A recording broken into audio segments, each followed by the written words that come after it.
నమస్కారం. Welcome to BRK Sanmargam with Padma.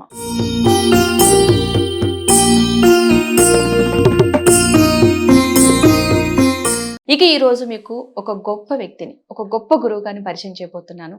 ఒక కవిగా 25 సంవత్సరాల నుంచి ప్రవచనకర్తగా వ్యవహరిస్తున్నారు. అంతేకాదు ప్రతి ఒక్కరు కూడా ప్రవచనాలు చెబుతూ ఉంటారు. అందులో కొంతమంది మాత్రమే మనం వారు చెప్పే ప్రవచనాల్ని ఆస్వాదించగలుగుతాం. అందులో ఒకానొక గొప్ప వ్యక్తి. ఆయన ఎవరో కాదు, సమన్వయ సరస్వతి, వాగ్దేవి పుత్రులు, బ్రహ్మశ్రీ సామవేద షణ్ముఖ శర్మ గురువు గారు ప్రస్తుతం మనతో పాటు ఉన్నారు.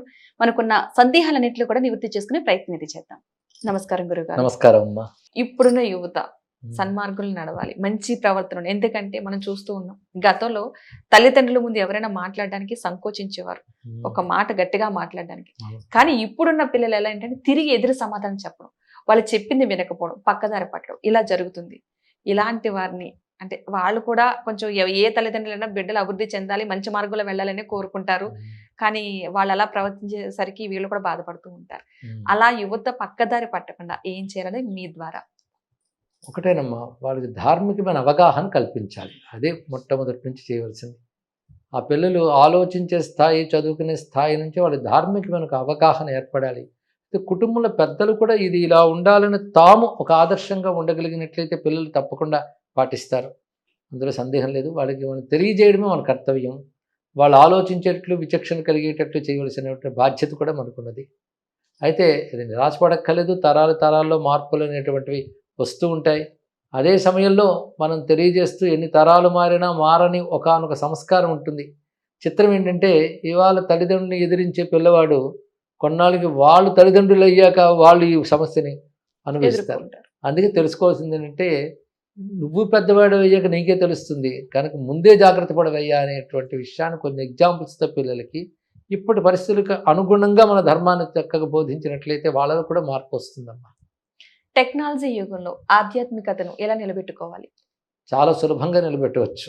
ఎందుకంటే ఈ టెక్నాలజీ వల్లే వాళ్ళు మీరు నన్ను ఇంటర్వ్యూ చేస్తున్నా అని సమాధానం చెప్పగలుగుతున్నాను, ఇది లక్షల మందికి చేరగలుగుతాం.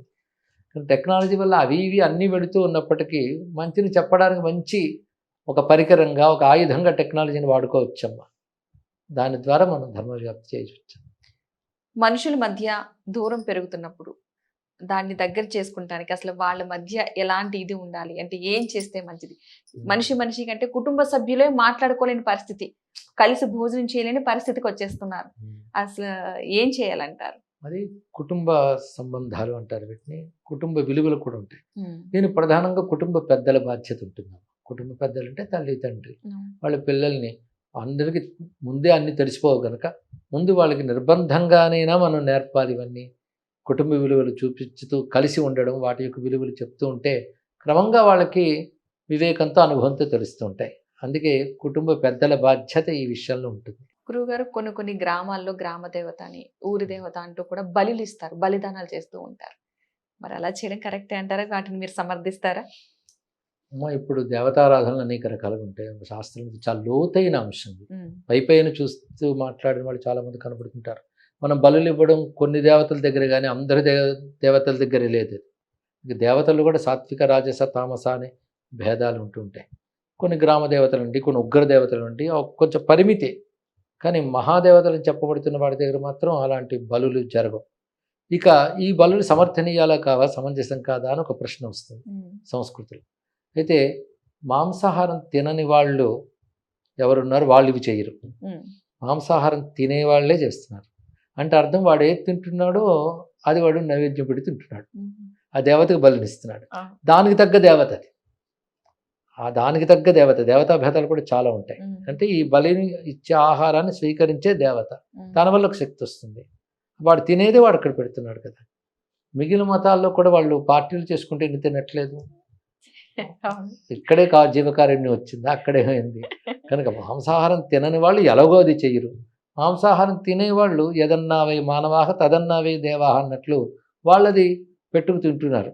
కనుక కొంచెం మన విచక్షణ ఉపయోగించిన ఆ రీతిలో దోషమేం లేదు దాని విషయంలో. అది పెద్ద ఖండించాల్సిన అవసరం లేదు. కానీ అందరి దేవతలకి బలులు లేవు. ఆ దేవతా భేదం బట్టి ఇది ఏర్పడుతుంది. దానికి చేసేవాళ్ళు అది ఆహారంగా ఉన్నవాళ్లే కనుక దానికి దోషమే లేదు. కామాఖ్య అమ్మవారిని పూజిస్తే గనక ఆరాధిస్తే గనక కోరిన కోరికలు నెరవేరుతాయి అంటుంటారు. అది నిజమే అంటారా ఏ గురువుగారు? దేవతనైనా కోరిన భక్తిగా కోరికలు. ఆరాధిస్తే కోరిక తీరుతుందమ్మా.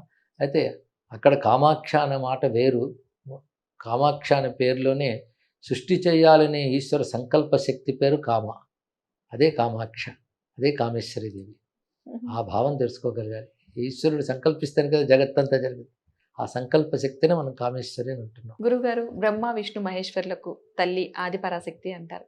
ఒక ఆదిపరాశక్తి అమ్మవారిని పూజిస్తేనే సరిపోతుంది, మిగిలిన దేవతలు కూడా పూజించినంత ఫలితం వస్తుందంటారా? ముగ్గురికి ఆదిపరాశక్తి అని చెప్పడానికి లేదు, కాదనడానికి లేదు. మన సంస్కృతి ప్రకారంగా సృష్టికి ఆధారమైన ఒక అనిర్వచనీయమైనటువంటి పరమాత్మ అనబడే ఒక తత్వం ఉంది. ఆ పరమాత్మ తనదైన చిచ్చక్తితో ఈ జగత్తునంతటినీ నడుపుతాడు అని. అంటే పరమాత్మ చిచ్చక్తి అని రెండు విషయాలు వచ్చాయి. ఈ పరమాత్మ స్త్రీ కాదు, పురుషుడు కాదు. పరమాత్మ శక్తి స్త్రీ కాదు, పురుషుడు కాదు. కానీ అదే పరమాత్మ తన చిచ్చక్తితో సృష్టిని నడుపుతాడు. సృష్టిని నడపడం అంటే మూడు ఉంటాయి సృష్టిలో: సృష్టించడం, పాలించడం, లయించేయడం. ఇది ప్రతి క్షణంలో ప్రతి కణంలో జరుగుతూనే ఉంటుంది. అణువులో కూడా నిత్యం క్రియేషను, కన్స్ట్రక్షన్, డిస్ట్రక్షన్ మూడు జరుగుతూనే ఉంటాయి. అంటే సృష్టి జరుగుతూనే ఉంటుంది. ఇది కంటిన్యూగా జరుగుతున్న ఒక ప్రాసెస్. ఈ ప్రాసెస్ దేనివల్ల జరుగుతుంది? మన వల్ల కాదు. పరమేశ్వరుడు అనబడే ఆయన శక్తి వల్ల జరుగుతుంది. కానీ ఒకే పరమేశ్వరుడు మూడు పనులు చేస్తున్నప్పుడు ఆయన బ్రహ్మ, విష్ణు, రుద్ర అంటున్నాడు. ముగ్గురు కలిపి ఒకటే. అది ఎలా చేయగలుగుతున్నాడు? తన శక్తితో తాను చేస్తున్నాడు. కనుక ఆ శక్తిని మనం ఆది పరాశక్తి అని అంటున్నాం. అదే తెలుసుకోవాల్సింది. కానీ పరాశక్తి వీటికి మూలం అనడానికి కాదు. ఆయన యొక్క శక్తియే మూడు రూపాలకు ఉంది. కానీ ముగ్గురు ఎంతో శక్తి అంతే, శక్తి ఎంతో ముగ్గురు అంతే. కానీ ఏది ఆరాధించినా ఒకటే. అది తెలుసుకోగలిగితే చాలు. గురుగారు దుష్ట శక్తిలో మంచి శక్తులు ఉంటాయంటారా? శక్తి అంటేనే గట్టిగా కొట్టిన శక్తే, చక్కగా నిమిరిన శక్తి. కనుక మనం బాధిస్తే దుష్ట శక్తి, మంచి చేస్తే మంచి శక్తి అనే చెప్తూ ఉంటాం. గురువు గారు మీకు చాలా జ్ఞాపశక్తి ఏంటంటే 25 సంవత్సరాల నుంచి ప్రవచనాలు చేస్తున్నారంటే ఎంతో జ్ఞాపశక్తి ఉండాలి. అలాగా ప్రతి మనిషికి, అంటే ఇప్పుడున్న వాళ్ళకి కూడా జ్ఞాపశక్తి పెరగాలంటే ఏం చేయాలి? మీకు అలా జ్ఞాపశక్తి ఎలా సాధ్యమైంది అసలు? జ్ఞాపక శక్తి అంటే ఒక విషయం మీద మనం బాగా ప్రేమ, ఆసక్తి ఉంటే జ్ఞాపకం ఉంటుంది. అది ప్రధానంగా ఉండవలసినటువంటి. మరి జ్ఞాపకం పెట్టుకోవడానికి రకరకాల టెక్నిక్స్ కూడా ఇప్పుడు చెప్తూ ఉంటారు. ఒక విషయాన్ని పదే పదే మనం స్మరణ చేసిన జ్ఞాపకంగా మిగిలిపోతుంది. మననం అంటారు. మననం చేసిన జ్ఞాపకంగా మిగిలిపోతుంది.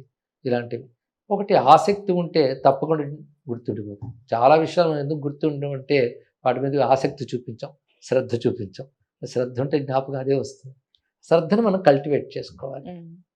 ఒక మహా విషయం మీద ఇప్పుడు నేను ఈ విషయాల మీద పెట్టుకునే జ్ఞాపకాలు కొన్ని లౌకిక విషయాలను పెట్టుకోలేకపోవచ్చు. అంటే అర్థం జ్ఞాపకశక్తి అటు అప్లై కాలేదు, ఇటు అప్లై అయింది. కారణం దీని మీద శ్రద్ధ, దీని మీద ఏకాగ్రత ఉండడం వల్ల.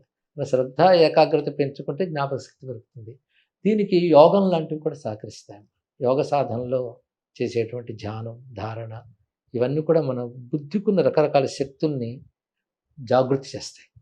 అది జ్ఞాపకము, ప్రతిభ, అదేవిధంగా అద్భుతమైన ఆలోచనలు రావడము అంటూ రకాల ప్రతిభ, ధారణ, స్ఫురణ, స్మరణ, స్మృతి ఇవన్నీ బ్రెయిన్ ఫ్యాకల్టీస్, బుద్ధికున్న శక్తులు.